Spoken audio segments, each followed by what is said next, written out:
Got a kid in school with spring fever? Helping them cross the finish line is our topic today on the Inside Scoop. Hello and welcome back to the Inside Scoop. I'm David Owen. I particularly want to welcome all of you new audience members. If you're new to the podcast, you can find a whole library of content from prior episodes that might cover something helpful to you and your family. And, of course, if you find something here helpful, make sure you give us a like, subscribe, and share it with a friend. Today, we're going to get some practical tips on helping your student get to the end of the year successfully. Joining me to share her wealth of knowledge on this topic is our school counseling consultant for the elementary level, Elizabeth Hatcher. Elizabeth, welcome to the podcast. Thank you for having me. You have been here before. I think we were talking at that point about kindergarten, kids rising, actually parents, dealing with their kids rising from preschool to kindergarten. But this time, we're kind of following those kids, I guess, and we are looking at, I would say the basis being spring fever, right? Yeah. Adults have it, kids have it, and teachers have to deal with that. So as we move into these final weeks of the year, what emotional and behavioral elements are teachers most challenged by, or what does that whole landscape look like, particularly in the elementary school level? Yeah, great question. So, we're just coming back from spring break, right? Which often leads to disruptions of sleep patterns, that screen time habits change, your daily routines are different. Right now we have those longer days, those long, beautiful sunny weather that we're in right now, and it can increase the kids' excitement, but it can also make it harder for our students to wind down in the evenings. So it's important that we keep that energy in check. We want to return to a predictable structure as soon as we can. That helps the kids feel safe and regulated. And having these strong finishes to the end of the year really does build confidence for moving forward. And that end of year momentum, it does matter academically. Okay, so a lot of parents are probably hearing more resistance around all of that right now. Some would say their enthusiasm for homework has diminished, but frankly, I've never seen my kids have enthusiasm for homework. But what's behind that end-of-year fatigue? I know, and this is maybe a little bit of a rabbit trail. Hopefully, we are done with pollen season. Pollen itself can be a factor, right? So drinking a lot of water, I've found in our family, can really help with that. But is what parents say or do able to help their child push through that level of fatigue? Yeah, and what comes with the end of the year brings just more, right? You have more. You have the end of course testing or the milestones. There's those special final performances. There's end of season celebrations, maybe graduations. And that can add pressure and reduce downtime. So some practical tips for that. Build in that recovery time after school.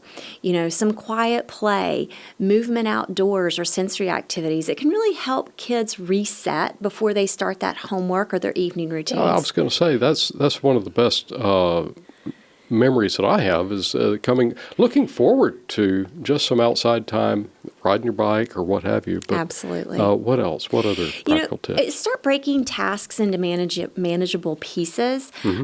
When you see that energy and focus start to dip, remember to break it into smaller steps, take a short break, and it can really help kids get through without becoming overwhelmed. Yeah.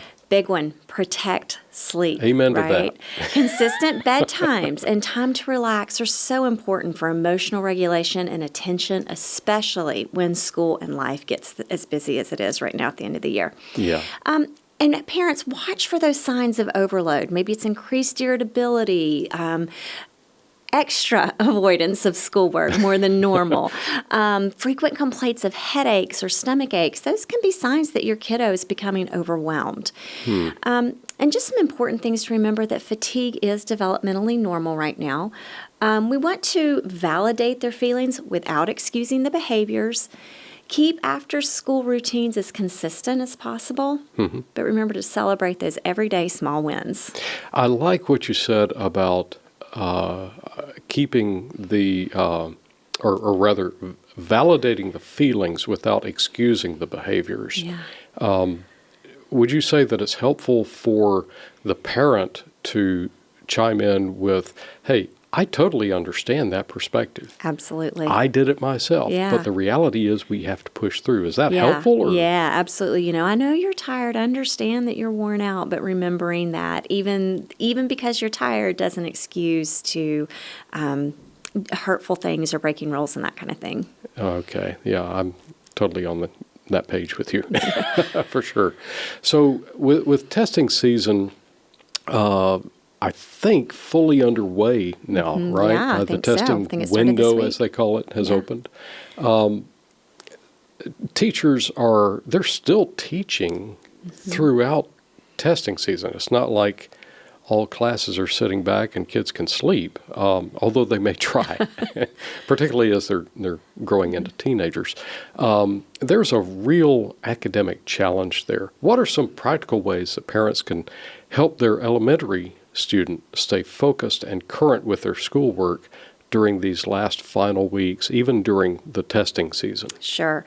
So, as we work to keep our academic momentum going, I first want to recognize to our parents and caregivers, this time of the year can be tiring for you also, right? Mm-hmm.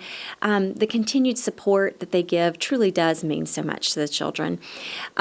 But, acknowledge to your child how hard they are working and remind them that it is okay to ask for help. But some of those just practical tips for parents are to keep up those routines and strategies that you have been doing all year. Things like checking your folders and planners nightly in the backpacks. Remember to limit distractions during homework time.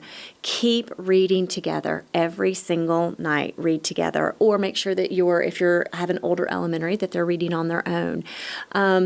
And reduce late night screen time. That will help with the much needed sleep that we mentioned earlier. For sure. And for what it's worth, we did a podcast with your coworker, Barbara Trueluck, on getting through the testing season in particular. And a lot of these things are just standard baseline things, but they are particularly helpful during this season, not just testing season, but during the that run up to the finish line, so to speak, the end of school. Yeah. So standardized testing is something that Barbara covered quite a bit, and some great tips there. But what's your advice for helping elementary school students approach that testing with confidence rather than dread? And how can the way parents talk about tests at home make a difference? Kind of the tone of parenting during that season. Yeah. So remember to focus on encouragement, on effort, on persistence and growth rather than outcomes or grades. Kids take their cues from their adults. That's so true. as parents, if we stay calm, if we use positive test language, they're going to hear that. They're going to internalize that. Again, those basics that we should be doing all the time, but especially now, prioritize that sleep before testing days, which can be hard if you're with everything else going on. And you were talking about for the student. Oh, I think we all need it, right? Okay, all right. I had to make the clarification because for everybody. A nap's not bad. Okay, I'm sorry to interrupt. Prioritize sleep before testing. We said that. Be sure that the kids get a good breakfast. It's easy to get in a rush and not think about it, or the kids say that they're hungry, but maybe they're not hungry because they've actually got some nerves, but they do need to eat a good breakfast. Again, parents, avoid overemphasizing test outcomes. And remember that the teachers have worked with the kids, and so they should be pretty familiar with what to expect. And lastly, remind kids of their strengths. Focus on the positive that the kids have going for them. So as the kids say nowadays, you've got this. It goes a long way, It right? sure does, yes, Okay, especially coming from their adults. So these final weeks are not only demanding for the students and the parents, but they're also demanding for teachers, Sure right? are, yeah. So I'm hesitant to bring one in just to quiz them because they go through an awful lot to get our students, our children, where they need to be academically. So how can parents be a genuine partner or help right now, for that matter?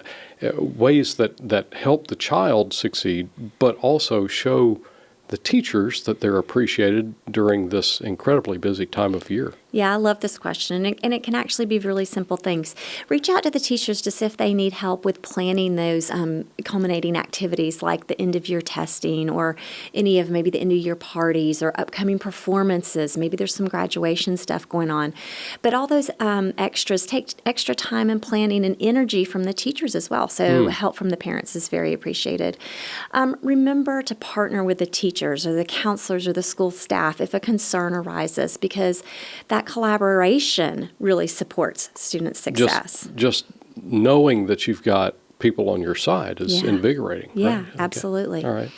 And then simple ways that you can support teacher are to send a sincere, specific note of thanks. Reinforce those classroom expectations at home. If there are communications that come through, be sure to read them and respond promptly if necessary. Like I mentioned, there's a lot of extra stuff going on. So if you could volunteer within your capacity, not everybody is able to take time to go into the school, but maybe there are some things that you can send into the classroom that could help. And remember that just a kind word to teachers and to staff, it really goes a long way. Yeah. Now, when we were talking about volunteering in the school or the classroom, a lot of people don't have that option. Correct. But if you do have like a vacation allotment of time it's a really worthwhile investment of that time, right? I think that the parents will actually really wind up enjoying it and see it more as some fun and get a great insight.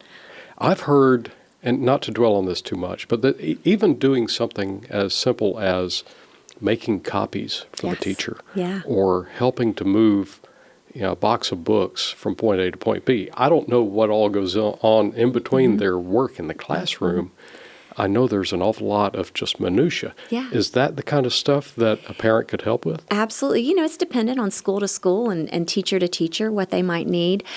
You also find, especially with the younger ones, that there are things that you can do at home. Maybe there's things that need to be cut out or that kind of thing. But just reach out to the teacher to see what kind of different options there are and how you can pitch in a way that fits in with your schedule. So you don't necessarily have to be there during your work day, but you could take it home. That's a good idea. I like that. So you have provided an awful lot of insights that parents can truly latch on to. But if there's one, let's say, mindset shift or just one value or concept that the viewers could take with them, if nothing else, what would you say is the most important one that you would offer up? So, this time of year, it can be so exciting and exhausting all at once. So I would just really encourage parents to remember that structure, flexibility, encouragement, and attention to regulation are really important. Remember just to focus on the progress, not necessarily perfection. And above all else, celebrate efforts, celebrate the little successes, celebrate where we can. That's fantastic. Thank you so much, Elizabeth. You've been a great help to me, and I've got kids in school, not elementary, but some of those things do apply to the older levels as well. Absolutely. Appreciate you coming on and sharing once again. Thank you for having me. So if you heard something today that really caught your attention and maybe you perked up, hey, that's not a bad idea for my kid, make sure you give us a like. It helps us spread the word to other parents who might be needing this kind of help. And of course, share, subscribe, all the things. Thank you for listening to this edition of The Inside Scoop, a podcast produced by the Cobb County School District.